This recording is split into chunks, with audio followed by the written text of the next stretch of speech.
reManicaland rine nzvimbo dzakawanda dzinoyevedza. Nzvimbo yenyanga ine nzvimbo inonzi Mountain View. KuManicaland kwakare kuChipinge kune nzvimbo yakanaka kwazvo inonzi Mount Slinda Forest, apo vazhinji vanouya kuona muti muhombe uriko, the big tree. Chimanimani kune nzvimbo zvakare inoyevedza inonzi Bridal Veil, ikoko kune mapopomo. Mutarazi Falls zvakare iri muno muManicaland kuHonde Valley. Asi nhasi uno hadina kufambira nyaya yekuona nzvimbo dzinoyevedza.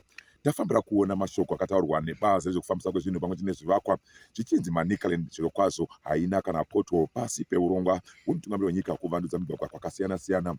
Zviro kwazvo tafamba nzvimbo dzakasiyana siyana, nzvimbo yeMakoni, nzvimbo yeMutasa pamwe chete nzvimbo yeNyanga. Ndo dzimwe dzenzvimbo dzatafamba tikaona mugwagwa unobva kuNyanga wakananga kuRuwangwe. Tikaona zvakare zviro kwazvo kuti hakuna kana poto yatakwanisa kuona sezvamuri kungoona. Mugwagwa unosvika makilomita 85 kubva muNyanga kusvika Ruwangwe. Hapana kana pamwe chete paunoona mapoto. Zvoreva kuti basa riri kubatwa zviro kwazvo.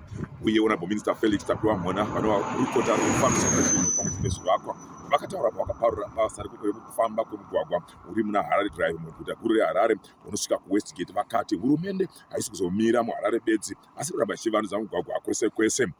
Mazuva mashoma apfuura, mutedzero kuguta zvekufambiswa kwezvinhu pamwe chete nezvivakwa Honorable Joshua Sako vakasvika mugwagwa uno weRuwangwe uyo uri kuvandudzwa kuti ufambe zvakanaka kunanga kuRuwangwe kunobata kumudzi weNyabwezi.